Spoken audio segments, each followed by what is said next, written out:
Chapitre 3, l'histoire de Zachée. Jésus s'invite chez Zachée. Écoutons la parole du Seigneur. Jésus est entré dans Jéricho et traversé la ville.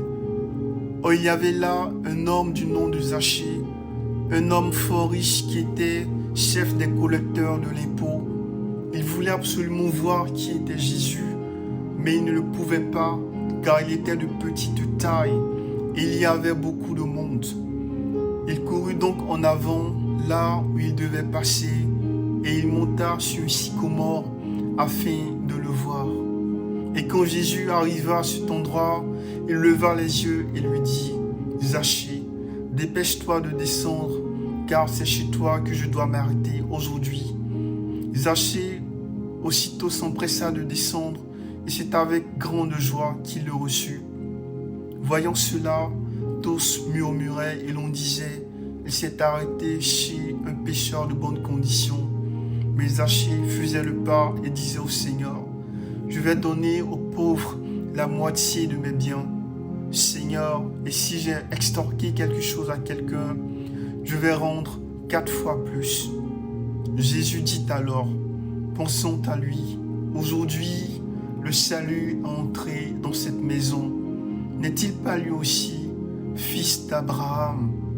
Le Fils de l'homme est venu chercher et sauver ce qui était perdu. » Alléluia. Méditons la parole du Seigneur.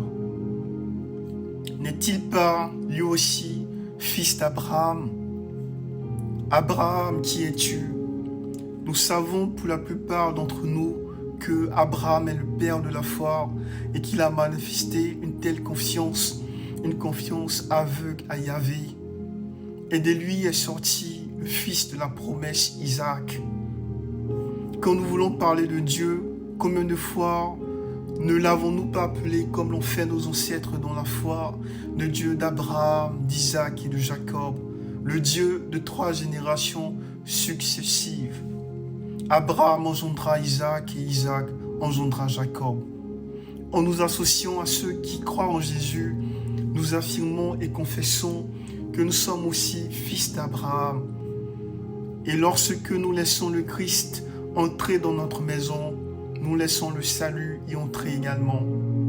Zachée, le pécheur de bonne condition, avait certainement entendu parler de Jésus et de sa renommée qui se répandait dans toute la région. Il avait certainement entendu parler des grands prodiges et des miracles qui s'opéraient par sa main puissante.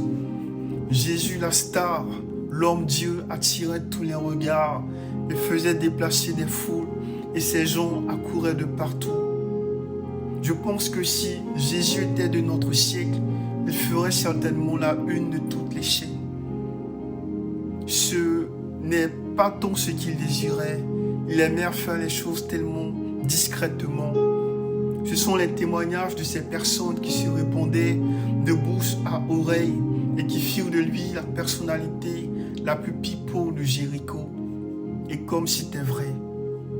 Et cela tomba certainement dans les oreilles de Zachée qui, lorsqu'il apprit que Jésus passait dans son quartier, ne voulut pas se faire prier ni se la faire raconter.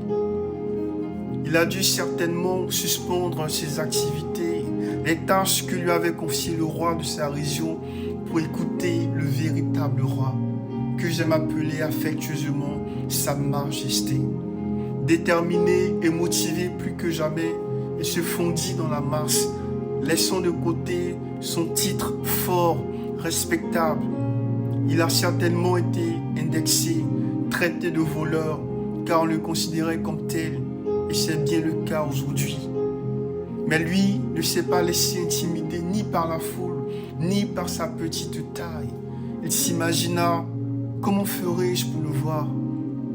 La Bible nous dit qu'il monta sur un grand arbre, un sycomore, pour voir Jésus. Quelle foi! Imaginez un instant une personnalité, quelqu'un de bien connu qui monte sur un arbre. Imaginez un peu ce que l'on dirait, ces railleries et toutes ces moqueries qui pourraient suivre. Mais Ce Zachée était si déterminé que je crois qu'il aurait été prêt à faire n'importe quoi pour rencontrer son bien-aimé.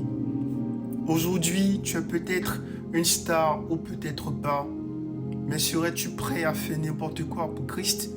Serais-tu prêt à perdre ton prestige, tes valeurs pour rejoindre le véritable train, le train de la vérité? Car Jésus est la vérité. Regardons ce qu'il dit à Zachée. Il lui dit, dépêche-toi de descendre, car c'est chez toi que je dois m'arrêter aujourd'hui. Et finalement, qu'est-ce qui s'est passé? Jésus a rendu visite à Zachée et le salut est rentré dans sa maison. Ce sont les deux paroles que l'évangéliste a bien voulu rapporter. Zachée a fait quelque chose qui a attiré Jésus. Il exprimait sa soif de Jésus. Jésus et Zachée dans cette ville étaient les deux personnalités, je dirais, les plus connues. Jésus le roi rencontre Zachée le voleur. Au fait, il le rencontre 3 fois. La première fois, c'était quand il avait entendu parler de Jésus, certainement de bouche à oreille. Il a certainement été bouleversé devant les témoignages qui se racontaient et les gens étaient tellement sûrs de leur affaire lorsqu'il s'agissait de Jésus de Nazareth, le fils de la Vierge. Le cœur de Zachée a dû s'ouvrir un tout petit peu à la semence d'amour qui avait commencé à germer dans son cœur et un processus s'est enclenché ce jour-là, le processus de la première fois. Pour imaginer cela, regardons ensemble la première fois où nous sommes tombés amoureux. Rappelle-toi de ces premiers instants où ton cœur a été séduit et comme si tu étais emporté dans une telle présence où ce à quoi tu tenais le plus n'avait plus aucune importance et que ce qui comptait c'était d'aimer encore et de poser des actes d'amour. Zachée a dû être à l'affût de la moindre information sur Jésus. Il se demandait qui était-il. Et Jésus va répondre à la fin de Zachée lorsqu'il traverse tout Jéricho. La deuxième fois où Zachée rencontre le Maître, c'est en réalité le regard de Jésus qui va rencontrer celui du collecteur d'impôts. Et là encore, Jésus va le surprendre. Il l'appelle par son nom et commence une amoureuse conversation avec lui. Zachée ne s'attendait pas de telles paroles. Jésus veut être son ami et pour sceller cette amitié, il commande à Zachée de faire vite de descendre. Il a si hâte de le rencontrer, de le connaître plus intimement. C'est alors que Jésus descend chez Zachée. Mais chez Zachée, c'est où en réalité? Chez Zachée, c'est dans sa maison. Sa maison, c'est son quotidien. C'est là où il rit, c'est là où il montre son vrai visage. Généralement, nous montrons bien souvent un visage autre que ce que l'on est en réalité lorsque nous sommes au dehors. C'est comme à l'avènement des réseaux sociaux, Instagram, Snapchat, Facebook, TikTok, etc., qui ne traduisent pas forcément qui nous sommes en réalité. Notre maison, quant à elle, révèle notre vraie nature et notre vrai quotidien. Notre maison, ce sont nos sourires. Notre maison, ce sont nos échecs, nos rêves. C'est aussi nos pleurs et un trésor qui peint bien ce que nous sommes en réalité. Notre maison, c'est notre histoire. Bien que Jésus s'invite chez Zachée, c'est lui qui accepte de le recevoir. Visite surprise. Christ aime ce genre de visite. Ce doit être même les plus belles des visites que Jésus préfère. Cela ne nous laisse pas le temps de nous préparer ni d'arranger notre maison. Et tant mieux, puisque cela révèle notre histoire. Histoire dépourvue de tout maquillage, de toute fausseté et de toute hypocrisie. Et quand nous invitons Jésus chez nous, il vient nous délivrer et nous libérer de toutes ces choses qui ont terni en nous notre statut de fils de Dieu. Zachée s'est livré totalement. Il a laissé Jésus conduire sa barque et ces quelques instants passés avec le Maître ont radicalement changé sa vie. il décide de faire acte de réparation en donnant sa fortune. Et quelle bonne fortune!